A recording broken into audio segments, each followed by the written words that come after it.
الرحمن الرحیم. السلام علیکم ورحمت الله وبرکاتو. په دې ویډیو کې زه تاسو ته یو څو خوبونو تعبیر کوم. خو د هغه نه مخکې د غرق کېدلو د خوب تعبیر کوم. څه غرق کېدل، په اوبو کې ډوبېدل، دا په خوب کې څه تعبیر لري؟ عام طور سره چې کله انسان خوب ګوري چې غرق شوی په اوبو کې لاس وهي، هر خواته لاس اچوي، دا په ګناهونو کې غرق کېدل دي او غفلت ده او دنیا کې ګډېدل دي، چې زړه د دنیا سره لګېدلی او ډېر پکې سرګردانې دې باندې تعبیر کېږي.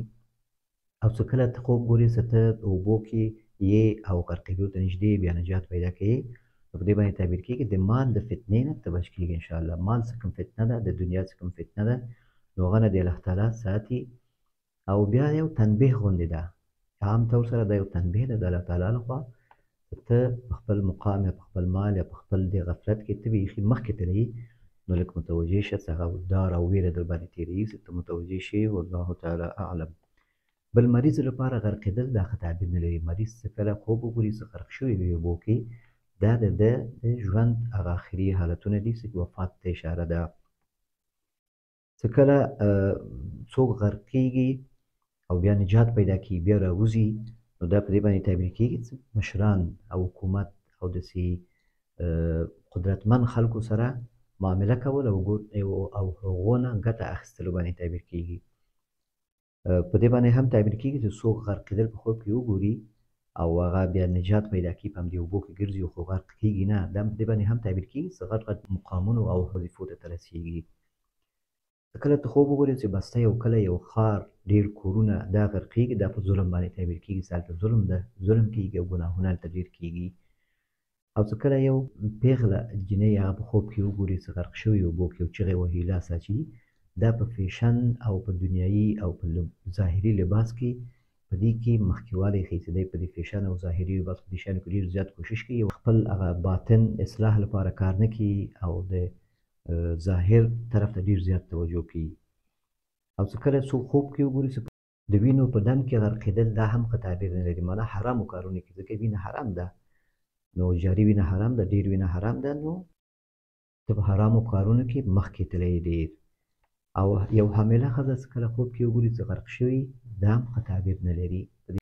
دا حمل کېدای شي څه مشکلات ورته پیدا شي. او مسافر چې کله هغه خوب وګوري چې غرق شوي، دا په سوچونو باندې تعبیر کېږي، ځکه سفر کې اکثر په بحر کېږي، یو اوبه مخ ته راځي او ته خوب ګورې، سفر کې یو خوب ګورې چې غرق شوی، دا شیطاني خوبونه دي، دې کې تعبیر نشته، دې کې خیر شر نشته، اعوذ بالله دې ووایي او الله نه دې پناه وغواړي، دا خوب دې چاته نه تېري، انشاءالله خیر و شر ورته نه رسي. والله تعالی اعلم. که بل څوک ته په خوب کې ګورې چې هغه د اوبو نه وباسي، یو کس ماشوم یو کس په اوبو کې غرق شوي او ته لاس نه یې وباسې، دا ډېر ښه تعبیر لري. خیر رسولو ته تعبیر کېږي چې ته خلکو ته خیر رسوي، ستا د لاسه خلکو ته خیر رسېږي، ته خلک غافل خلک متوجه کوې، ته خلک ته د نیکي توصیه کوي. والله تعالی اعلم. اوس اول خوب ته په همدې باره کې یو خوب هم ده، وایي زه په صافو اوبو کې ګډ یم، په اوبو کې وایي دننه ځنګلونو پورې، او داسې وارخطا یم او وایي مار مې وچیچي په پښه کې، نو ما په همدې باندې تعبیر کېږي چې مال او مقام کوم شي کې ته غفلت کې او هغه کېدای شي تا ته څه ضرر ورسي، نو کوشش وکړه چې خپل معنویت لمونځ ته، الله طرف ته، ښه خلکو لپاره کېناستل، د مور پلار خدمت، دې ته لږ وخت ورکړي. والله تعالی اعلم. بل خوب د پلاستیکي مار وي، څنګ کې ورسره وایي حقیقي مار تېرېږي، وایي زه هغه راونیسم، د خولې نه یې سر یې تاووم، هغه سر جګوي او زه یې تاوومه، نو دا په دې باندې تعبیر کېږي که ګیمونه کوي یا فلمونه ډېر ګوري، موبایل ډېر استعمالوي، د شپې ډېر کښېني، نو په هغه باندې تعبیر کېږي. هغه پلاستیکي مار نه مراد د جنیاتو فلمونه باره کې د ډار او ویرې او ګیمونه، دا شیان کتل چې هغه نه بیا تا ته څه تکلیفونه پیدا کېږي، څه مشکلات، ذهني تکلیفونه تا ته پیدا کېږي. سر نه مراد د مار د سر نه ته نیسي، معنا ده چې یو مشکل تا ته لږ پیدا کېږي، خو ته بېرته هغه حل کوې، متوجه کېږي. ښه دا ده چې دا مسایل پرېږدې، که یې رښتیا داسې استعمالوي او که نه استعمالوي، خو خراب سوچونه که تا سره وي او بدګمانیانې وي، نو دا پرېږده چې ته هغه مشکلات دې حل شي. والله تعالی اعلم. خوب کې وایي ماته مې مېرمن مې قصه کوي چې خوب مې لیده چې په مونځ ولاړ یم، په رکوع او سجده کې هم وایي تلاوت کوم، د کوم تلاوت په رکعت کې کوم، وایي دا رانه وکړي چې په رکوع کې به هم دغه وایم، سورت علم نشرح په سجدې ته هم لاړ شم، دا سورت خلاص نه شي، وایي بیا وایي په دې خوب کې وایي ماته دا مېرمن مې وایي چې دا خوب ما لیدلی ده په دې خوب کې، او زه تعبیر باندې پوهېږم، ځکه چې زه بعض وخت مونځ ته توجه نه کوم، دا بیخي صحیح خوب ده، حقیقي خوب ده. خوب کې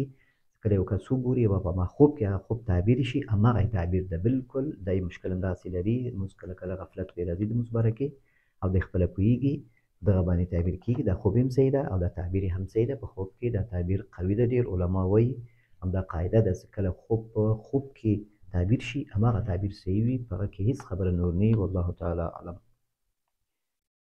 بل خوب دا وایي غنم په بورې کې وي مور مې هم راسره وي وایي څه په غنم باندې د بورې باندې څه ووایم هغه نه وایي طلا سونا جوړ شي سره زر ترې جوړ شي او مور ته مې هم ښکاره کړم نو دا دعاګانې د مور دي معنا داسې که ته مور دعا کوې د مور زړه لاسته راوړې نو مور دې څه تا ته کومه دعا کوي او تا نه رضایت ښیي دا ستا لپاره داسې ده تا ته چې الله تعالی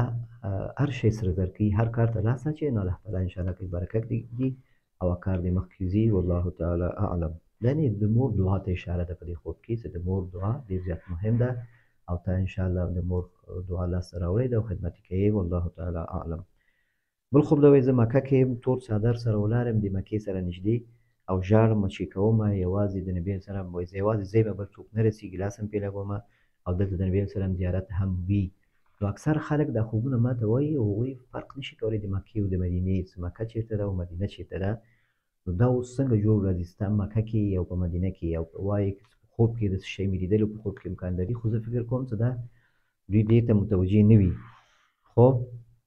هماغه ځای ورته داسې ښکاري لکه د نبي علیه سلام زیارت هغه ځای اصلا ورته معلوم هم نه او فکر هم نه کوي چې دا مکه او مدینه سره جدا ځای ده نو په دې باندې تعبیر کېږي چې الله تعالی د ایمان هغه خوند نصیب کوي د په سادګي کې په اخلاص کې ته ډېر مخکې ځې او الله تعالی تا ته د ایمان هغه خوند نصیب کوي او د مور پلار خدمت درته نصیب کوي او چې د مشرانو څوک وي کورنۍ کې دي یا کاروبار دې کې ده تا ته هغه وفاداري الله تعالی نصیب کوي چې وفادار پاتې کېږي او د مور پلار خدمت کوي او د ایمان خوند څکې په دغه باندې تعبیر کېږي نو دا و د نن ورځې خوبونه الله تعالی دې وکړي ستاسو خپل خوبونو تعبیر واورئ مطمئن شئ او چې کله مطمئن شئ ما ته بیا اطمینان راکړئ کمنټ کې او خوبونه څیرې کړئ نو په همدې واتساپ نمبر کې ما ته ولیکئ هر ویډیو کې ستاسو ته وایم چې په بل ځای کې ما ته خوب مه لېږئ بل ځای کې ما نه خوبونه پاتې کېږي همدغه واتساپ نمبر دلته تاسو ته ښکاري په سکرین باندې په همدې باندې ما ته خوب ولېږئ او پوره ولېږئ پوره لږ دا اوس څو خوبونه داسې اوس هغه پوره نه وو او داسې لږ سوال په شکل باندې شوی و خوب د سوال په شکل باندې نه حل کېږي خوب تعبیر کېږي د هغه وخت تعبیر کېږي چې ته ما ته خپل خوب پوره ووایې څومره چې ته خوب پوره وایې ښه واضح کوې ما ته دومره ما ته اسانه کېږي او په هغه کې څه کم رمزونه دي مطلبونه دي څه شیان رهنمایي وي تا ته هغه پکې ما ته ښکاري هغه تا ته زه وایم او ته ته یو خیر رسېږي او شر نه بچ کېږي الله تعالی به همیشه خیر تاسو ته ورسي او الله تعالی شر نه مو وساتي نو دا ویډیوګانې لایک کړئ دا ویډیوګانې شیر کړئ چینل سبسکرایب کړئ ملګرو سره چاته خیر ورسېږي د چا سوال حل شي نو انشاءالله دې کې تاسو ته اجر ده تر آینده ویډیو پورې تاسو په الله سپارم والسلام علیکم ورحمة الله وبرکاته